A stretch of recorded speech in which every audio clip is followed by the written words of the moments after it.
Why did the people of prehistoric Britain set up this great stone circle on Salisbury Plain?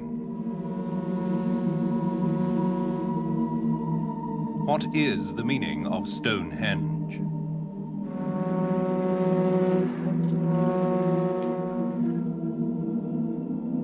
Were Britain's other rings of stone centers of an unknown pagan cult? Were they places of sacrifice and death? Were they observatories where 4,000 years ago astronomers plotted the courses of the sun, moon, and stars? Now is the door.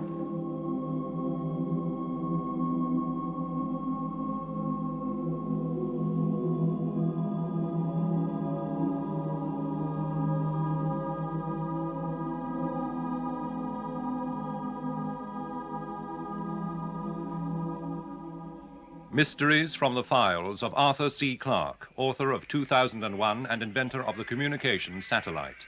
Now in retreat in Sri Lanka, after a lifetime of science, space, and writing, he ponders the riddles of this and other worlds. Everyone must feel awe, indeed reverence, at a place like Stonehenge. But these latter-day Druids have no more right to be there than anyone else.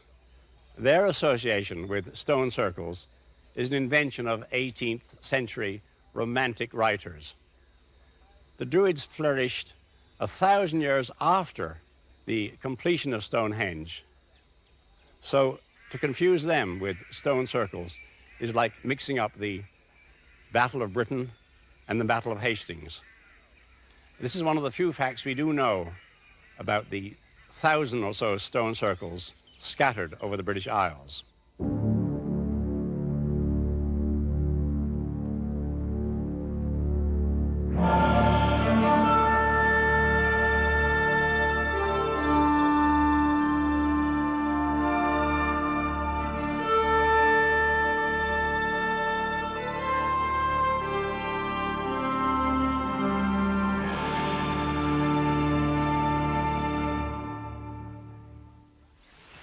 I'm standing amongst the 2,000-year-old ruins of Anuradhapura, the ancient capital of Sri Lanka.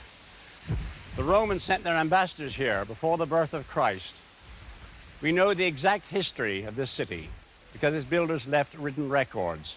Indeed, we know what it looked like in its glory because its greatest shrines are now being restored.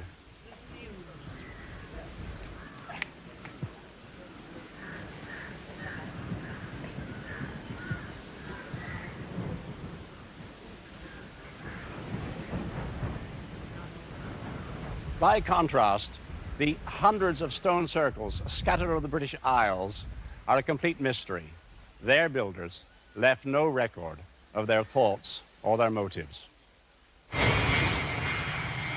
More than 1,000 circles and henges have survived into modern times.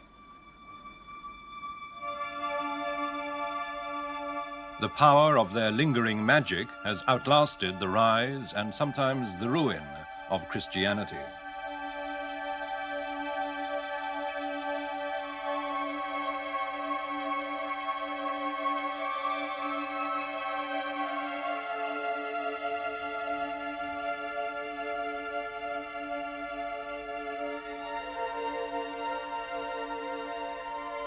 These are empty places scattered over the British Isles.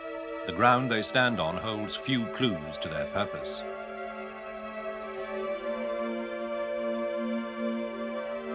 But in some circles, the layout of the stones themselves may indicate the answer.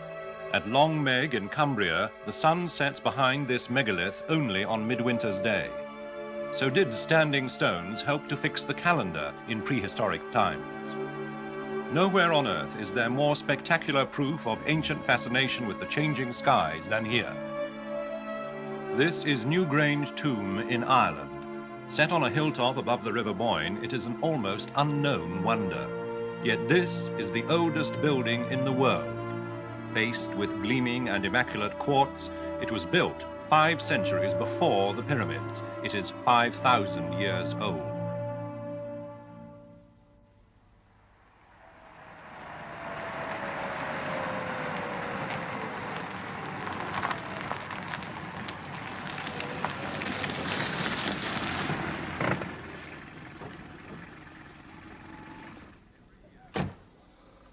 Every year, on one special day, Newgrange tomb is a place of pilgrimage for the archaeologist who restored it, Professor Michael O'Kelly. He comes here in the pre-dawn darkness because this is December the 21st, the winter solstice, the shortest day of the year.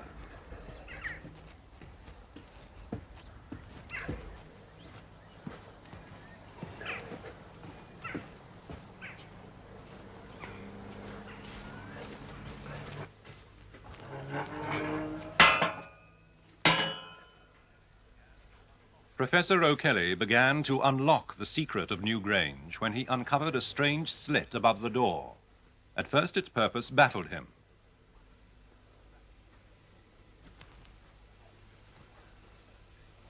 The tomb has an inner chamber magnificently vaulted.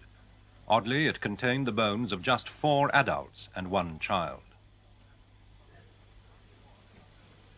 His hunch was that the slit above the door was to let the sun into the tomb to wake the spirits of the dead. This would probably happen, he thought, at dawn on Midwinter's Day.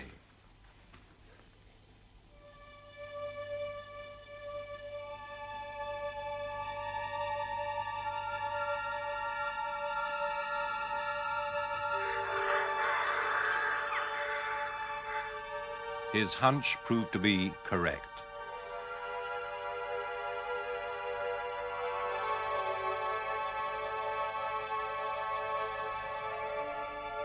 Through the slit on the shortest day of the year come the first rays of the sun as it rises above the ridge on the far side of the River Boyne. Michael O'Kelly will never forget the first time he witnessed the astounding phenomenon which the builders of Newgrange designed their Stone Age cathedral to capture. The first shot of orange-red light penetrated right to where I was sitting, gradually widened to a 17-centimeter band, illuminated the whole interior.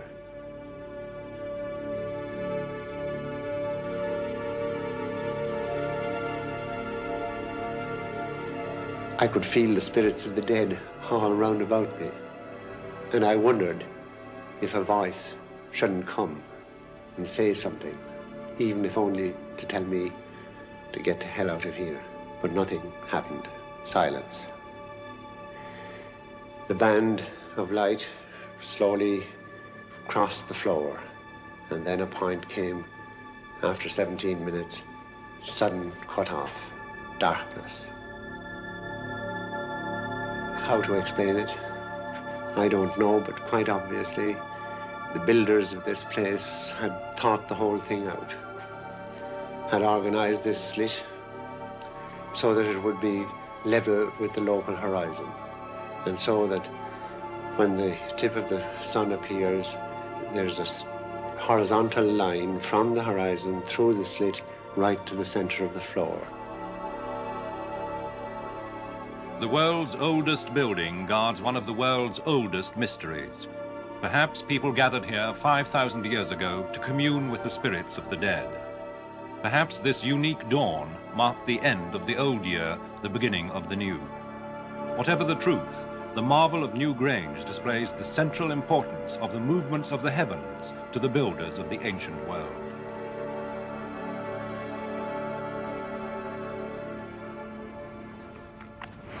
Far to the north, in the Scottish Highlands, Dr. Archie Tom believes he has proof that standing stones mark full-scale observatories used by prehistoric astronomers. His theory, first suggested by his father, an Oxford professor, is that the stones were aligned with distinctive features on the horizon. In this case, a cleft in the hills, the Paps of Jura, 26 miles away.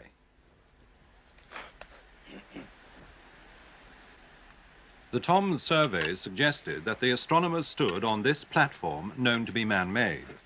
In an age when Scotland enjoyed fine weather, they could fix the date of the winter solstice by standing in line with the stone and watching the sun set precisely in the cleft of the hills of Jura.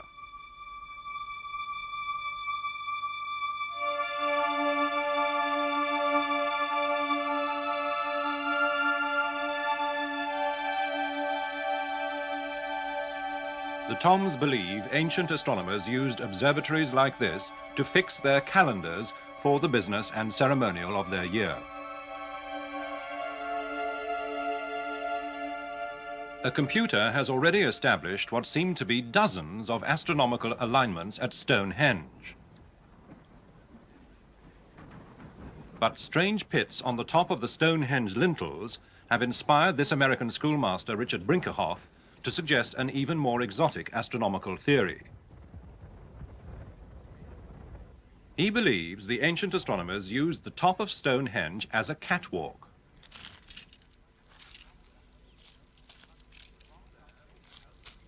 From there, with the help of sighting poles stuck into the pits, they could observe important developments in the cycles of the moon. There are 11 pits altogether, probably. Perhaps more, obscured by later erosion. These two particular holes, like all the others, were probably used as sites by people on top of the lintels yonder, looking past them at moonrise on the distant horizon. The northernmost point that the moon ever rises on the horizon, as seen from across the circle, is identified precisely by the farthest of these pits behind me, above which the moon rises once every 57 years. The northernmost point that the sun rises is identified by, seen by a man across the circle, is identified by the pit right there in front of me. All of the pits between these two identify intermediate stages in the moon's motion northward along the horizon in those regions where the sunrise never occurs.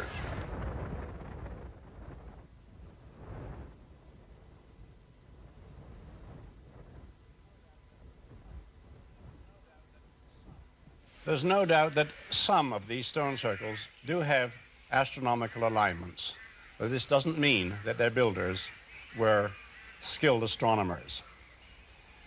As for the other circles, the majority, well, perhaps they were no more than meeting places, the equivalent of the village hall, if you like.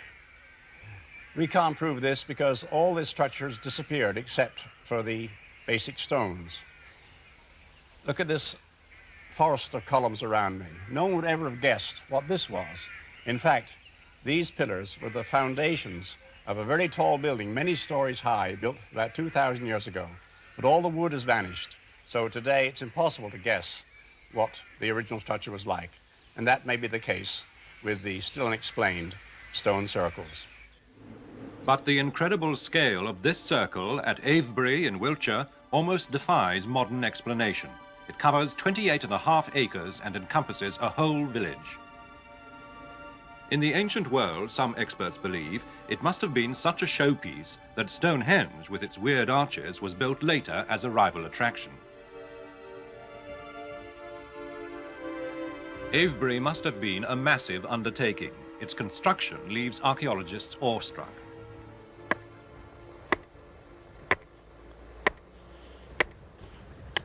Dr. Aubrey Burr. The amazing thing is that places like Avebury and Stonehenge were built with tools as simple as this antler pick, which I've just driven into the ground with a lump of stone. And the people who built these places would use tools like this to break up the chalk, which lies underneath all this grass and earth, lever it out into huge blocks, and then, having done that, they'd take another very, very simple bit of equipment they had, the shoulder blade of an ox. They'd use this to shovel up the chalk into wickerwork baskets. Chalk, which of course was as hard as rock. It's not as soft as the sort of stuff we use in classrooms. It really is very, very hard. They get it into a basket like this, and then hefting it up onto their shoulder, they'd carry this up the sides of the ditch to the bank, where they'd dump load after load after load of it until the bank was 30 or 40 feet above them. Now, the amazing thing is that this ditch where I'm standing is only the top, because when it was excavated just before the First World War, it was discovered that it's at least 18 to 20 feet deeper than this. All this is just material that has fallen in over the last 4,000 years. And when the ditch was first dug, it would have been sheer-sided. It was so steep, in fact, that the workers had to leave little steps in the chalk so they could lift the chalk up and out, up to the ditch. And it would have been so deep that had someone had a telegraph pole at the bottom, rising up here, the top would not have shown above the sides of the ditch. It's an incredible undertaking. And it must have taken 50, 60 generations of people who would be born in the middle of the work, would work all their lives at it, and yet would never see it finished. And then inside the ditch were the great circles of stones. We know they were dragged several miles from the Marlborough Downs to Avebury. The stones were carefully selected for size and shape. When we look at a huge thing like this, it wasn't moved very easily, but what isn't obvious is the work that went on before they moved the stone, because they couldn't just get hold of something like this and drag it. First of all, they had to make sledges, and they had to make sledges of oak or elm, something very, very tough and resilient. They would also need ropes. Now, they hadn't got the sort of rope or hawser we have today. They'd have to kill hundreds and hundreds of cattle, probably, to flay their hides and bind them into very thick skeins of leather. So there then we have a stone weighing 20, 30, perhaps as much as 60 tons on its sledge. And there are people dragging on these great leather ropes. But for every ton a stone weighs, you need perhaps 4 people to drag on the ropes. And so for a stone like this is this 50, 60 ton stone, you need at least 200 people dragging and hauling, and the stone is moving almost imperceptibly. Some of these stones have been re-erected in modern times. In 1934, for example, quite a small stone was put upright. It only weighed 8 tons, and yet it took 12 men, 5 days, using steel hawsers.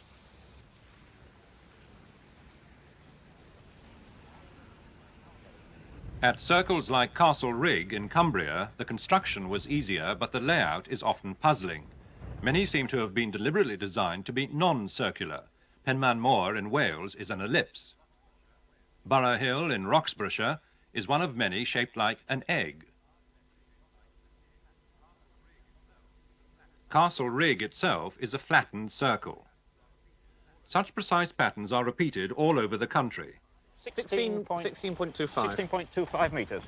Studying this strange geometry is the hobby of Dr. John Edwin Wood, for it's not a case of bad drawing. Oddly, the early rings are perfect circles. Deducing how Castle Rig was laid out is a challenge. We think that this was laid out quite simply, starting with a number of equilateral triangles. An equilateral triangle is very easy to produce on the ground. You start off with an open field, and you cut strings all of the same length, and then you pull them taut at the corners, and that gives you an equilateral triangle. And this was built up with 4 equilateral triangles, with ropes and pegs like this. 1, 2, 3, 4, and they put a peg there, and a peg there, a peg here, and a peg here. Well, we think that it was probably laid out like this. Now, this represents Castle Rig, and the stones are shown by the black blobs on the plan. And these pins are the positions where they would have had to put the pegs in to lay out the stone circle. And we think they started with a rope from that pin direct to this one, and then round to make the circumference of the circle start there. And notice how it swings round to that one, and then it comes free to give you an arc of a circle of a different radius, and when you get to here, it catches up again on this one to make the other little arc. And now the next thing that they would have done is to transfer the rope to that peg and complete the rest of it by allowing it to swing round the centre peg all the way, so that finally you get the full geometry of the Castle Rig ring without anything more elaborate than strings and pegs. The stone circles of the British Isles are strange, indeed haunting places. Many of them have precise astronomical alignments, which must have required great skill. For others, the geometry is very obscure. We simply don't understand the motives of their designers. But there are clues from this circle in Aberdeenshire that these places were indeed the cathedrals or temples of the ancient world. Well, most of they're local stones, or from granite from...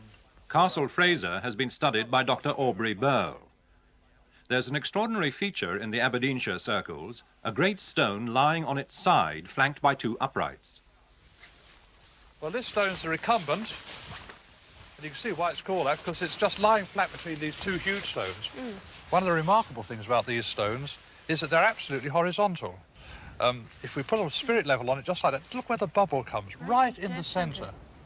The people obviously have shifted and balanced these stones because they have bases that are shaped like this, and they can be rocked to and fro until they're absolutely level. Then they bang these huge chock stones in underneath.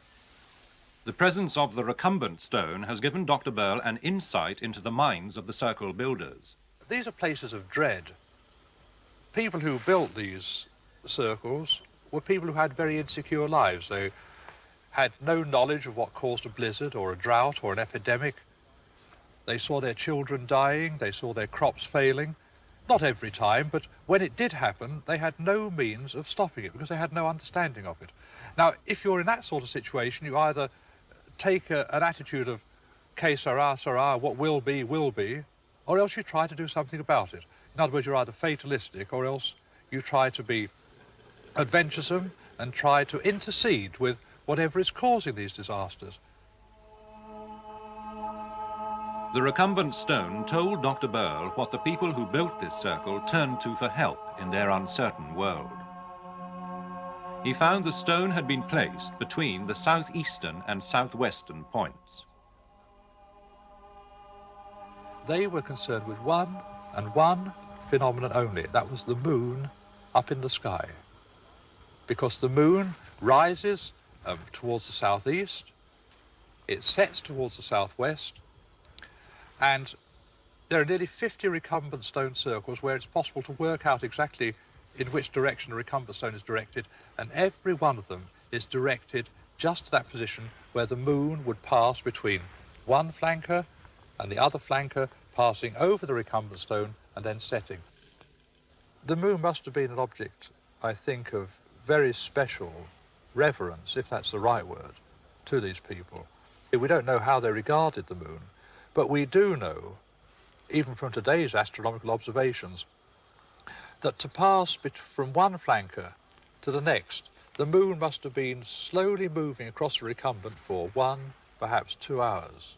And it must have been at that time that the people performed their ceremonies. But there's rather more than that. The moon has a very peculiar motion in the sky, and once about every 19 years, the moon is very, very low on the southern horizon, very low indeed.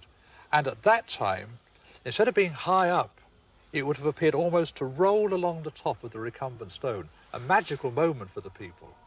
Although there are some clues to ceremonies enacted on nights of the full moon, the ashes of fires, even the pitiful remains of many different children, the stones keep their eerie secrets. When we look at circles like these, at least I am always very much aware of a mystery surrounding them, because we can collect so many facts about them, we can make so many deductions about them, and yet in the end, when we stand in a ring like this on a beautiful moonlit night, I am more aware of mysteries than of answers. I can see shadows, but what I can't see, however hard I try, are the people who built them. I know something about their lives. I know their lives were short. I know their children suffered. I can understand why they put up these stones. But what actually went on inside the rings, the actual beliefs of the people, these are matters which escape me, and I suspect will always escape us. You know, it's like reaching out into the darkness. You can go so far, but in the end, you can never touch them. You're always reaching for a shadow.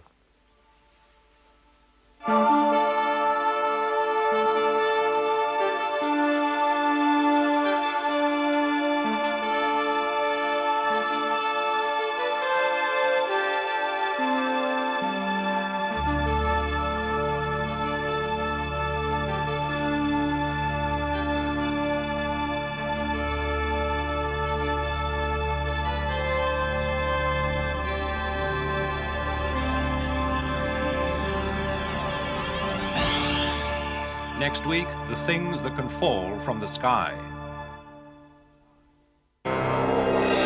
Thousands of years ago, a great work was begun on a barren landscape. The people behind the project erected a ring of colossal stones according to precise calculations. When the job was finished, a complex machine stood in the middle of no place.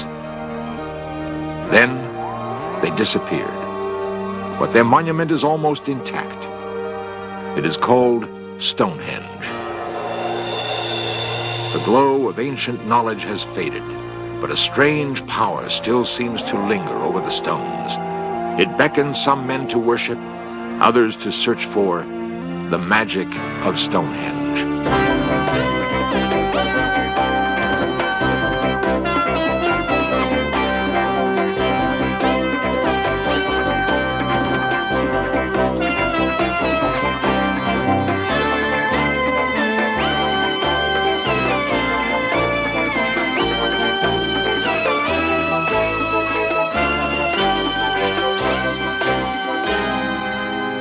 The architects are unknown. Their purpose has been forgotten. But for many, the magic of Stonehenge is still fresh.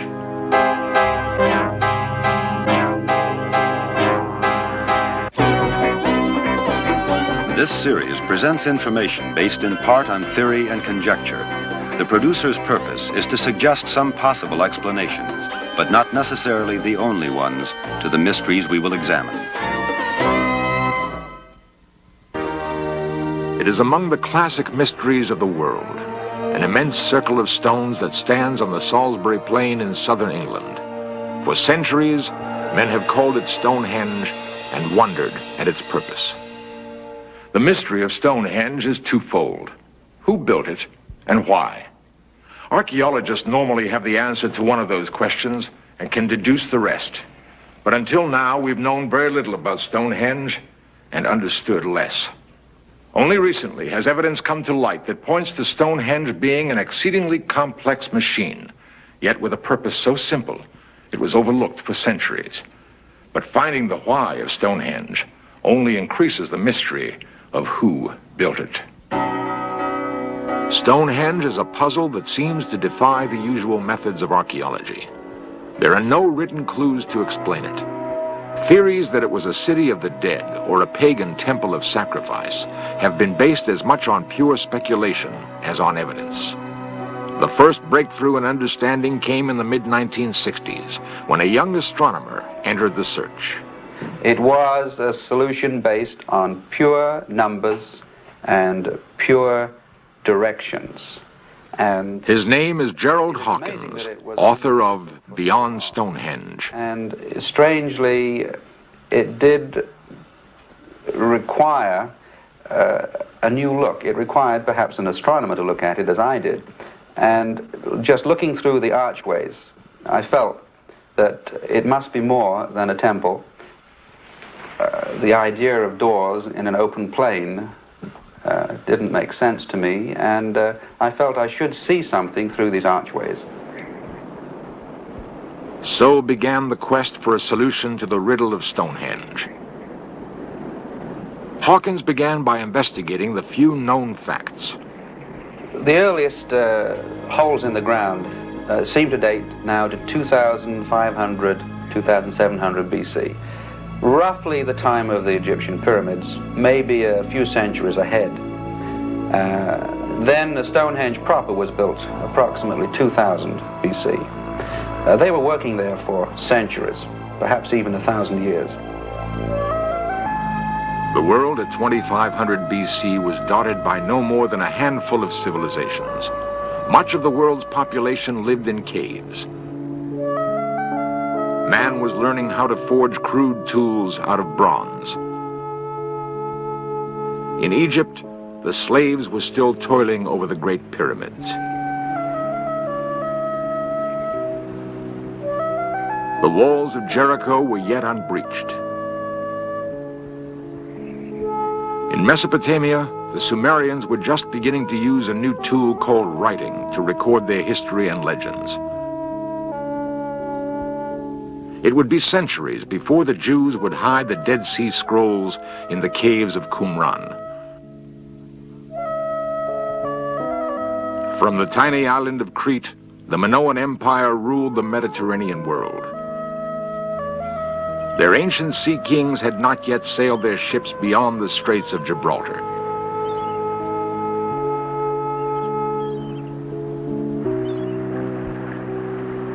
No explorer had touched the shore of North America, crossed its wide expanses, or glimpsed any of its wonders. Yet in that remote time, an army of men was mobilized on the Salisbury Plain to build Stonehenge. Why?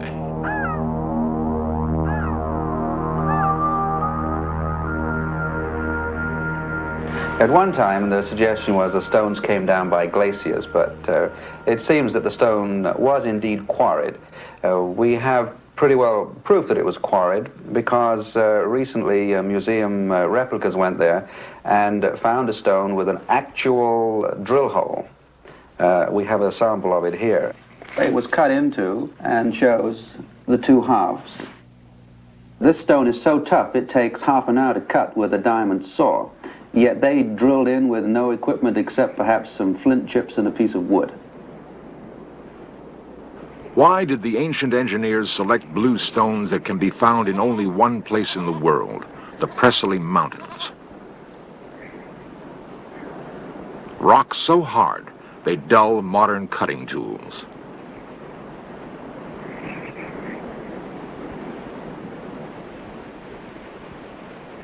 This is one of the inner circle of blue stones which geologists have found were brought all the way from the Preseli Mountains in Wales. And it does seem that there is really only one place in the world where they could have come from. But there is also a theory that... Another investigator, Francis Hitching, has been probing the legends of Stonehenge, groping for a key to unlock its mystery. There's still a lot of unanswered questions, the main one being, why on earth did they bother to put up these as opposed to those? What special kind of power did these stones contain? Hitching believes that for the ancient Britons, the countryside was alive with supernatural spirits, and that even the rocks were endowed with magical powers. Local folklore is rich with tales like that of the Devil's Heel. It is said that the devil stalked the woods one night and left his mark in stone. According to another legend, 9 maidens were frozen into stone when the morning light caught them frolicking on the moors. Other rocks were thought to dance on midsummer's morn. It was a matter of firm belief that evil spirits presided over certain boulders, like the hunchbacked gnome that lurked under a roof of stone, or the witch who cast a spell over Tinglestone, making it unsafe to touch after dark. Positive powers were attributed to other monoliths, like the one called Stanton Drew, which could supposedly cure a sick child of the pox. Or the Fairy Stone, which was believed to emit a strange energy, like an electrical charge. What all these legends add up to, it seems to me, is that a certain kind of power existed in them and was known to the people at that time. And as recently as a couple of years ago, there were reports of witchcraft ceremonies taking place in a series of stones called the Rollright Stones in the Midlands. From the Preseli Mountains, where the Stonehenge rocks were quarried, they were hauled some 240 miles across the landscape of England. No powered vehicles existed. Forests and narrow streams clotted the path between the quarry and the final site. How were the stones moved? In 1954, the British Broadcasting Company recruited 40 schoolboys to retrace the steps their ancestors might have taken. The purpose of the experiment was to determine the likely methods used to transport the stones. A concrete slab, only 1/50th the weight of a bluestone, was used. Nothing like this astonishing feat of transportation was ever attempted by any other people in prehistoric Europe. Their task was so arduous that later generations believed the builders must have been aided by the magician Merlin. According to legend, Merlin made the stones so light that they could float on water. But there were still casualties along the way. If magic is excluded as a source of power for the Stonehengers, then most of the population of southern Britain must have been involved in hauling the stones to Salisbury. We're speaking very glibly about it. I estimate 1.5 million man-days of work and many broken legs and so on. A drive, an effort, an achievement that they got a great satisfaction out of. As to what was in their minds, at least I have uncovered certain very hard facts, numerical relationships, an interest in precision, an interest in time patterns, and this means something very fundamental to their psychological basis and to their beliefs. What they were doing was a complete entity to them, and it must have been extremely satisfying. They did not do it by being driven as slaves. They did not do it for money because there wasn't a monetary system. They did it because they wanted to. And here we have perhaps the beginning of our civilization, the essence of civilization, a community with a common purpose and a common set of ideas. Surely, the masterminds of Stonehenge could not have inspired an army of workers unless the people were held in the spell of a great, perhaps even magical idea.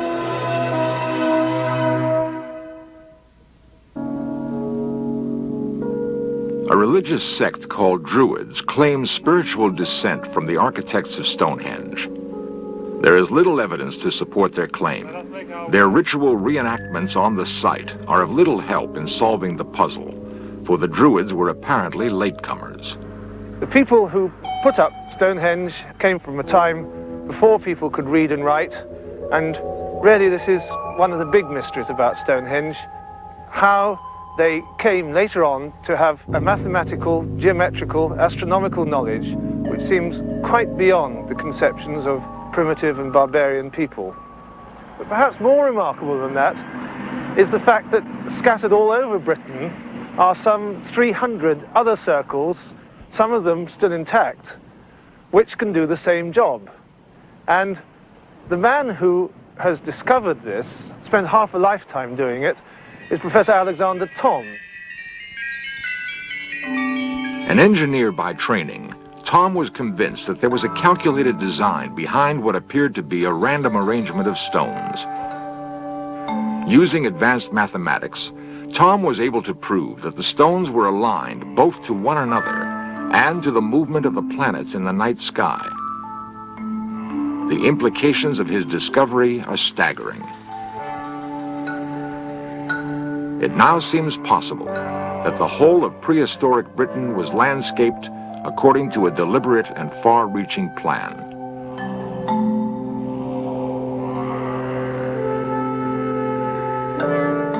There are a number of theories as to whether there is any reality to legends about the magic power of megaliths. And perhaps the one which has been most widely written about is that the whole of Britain is crisscrossed with a network of invisible straight lines called ley lines. These are supposed to link all ancient sacred sites like some unimaginably complicated spider's web. And the stones, all the sites, burial mounds, tombs, they're supposed to have been put on certain key places which were chosen because they had some kind of power.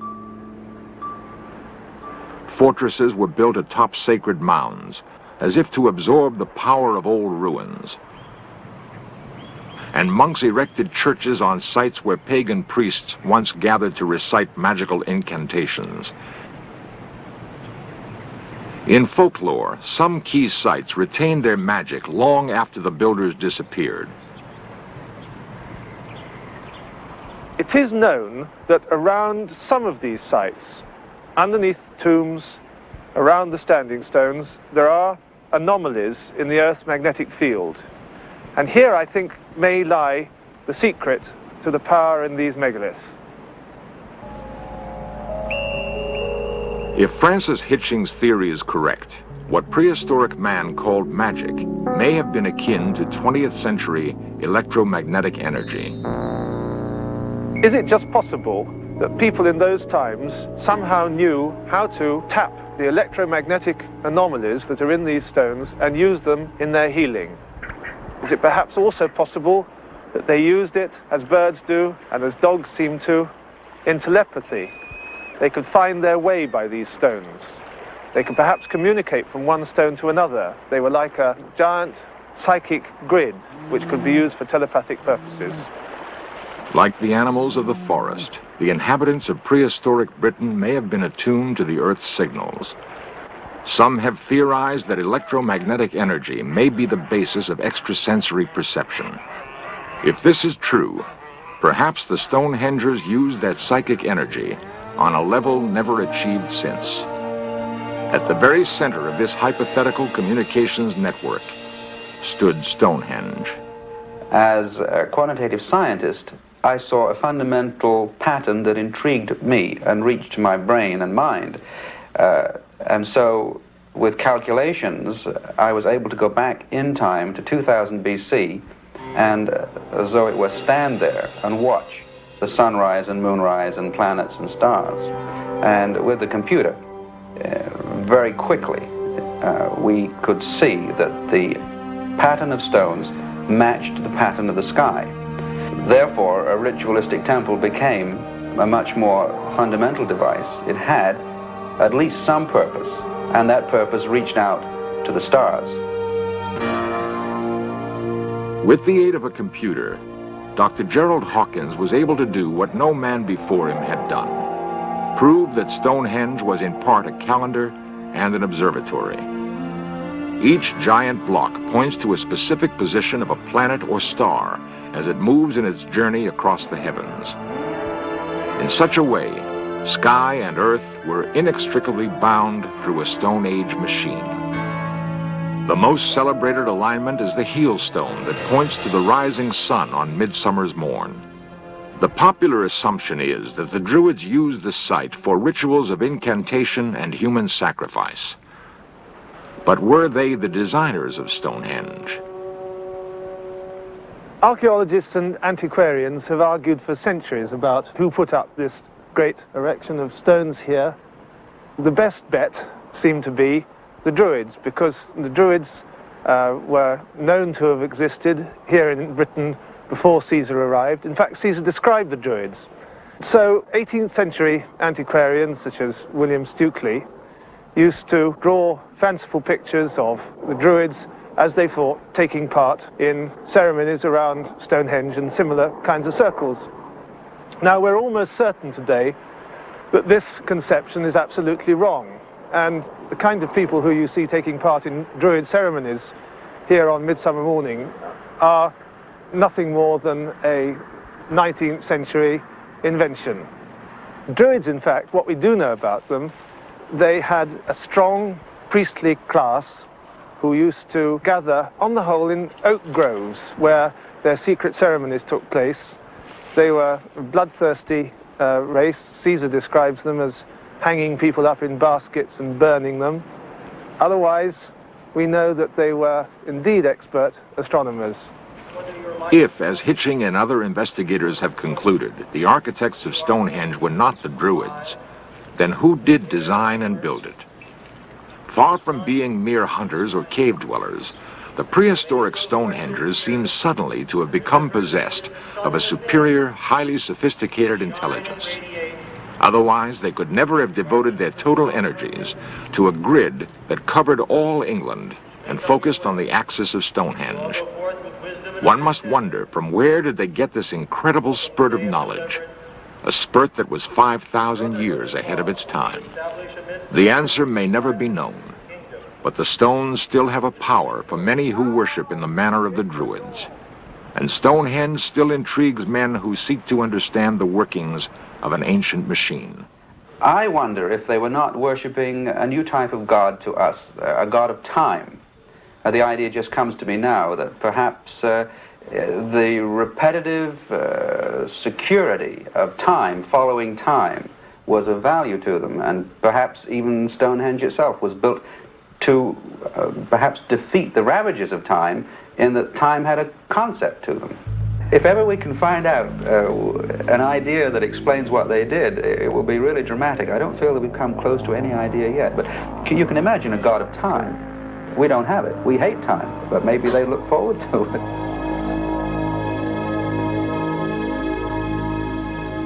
What were the Stonehengers looking forward to? Was it merely the observations of the cycles of time, or the predictions of eclipses? Or did they expect some even more magical communication from the outer cosmos, where time has no limits?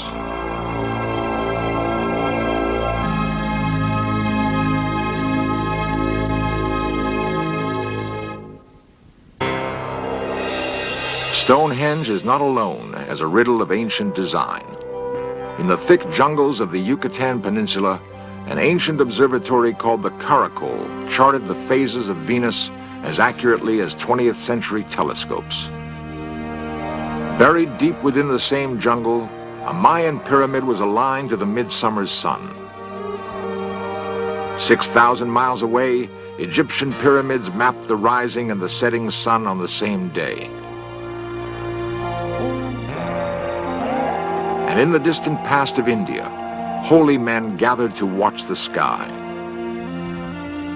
For what were they waiting?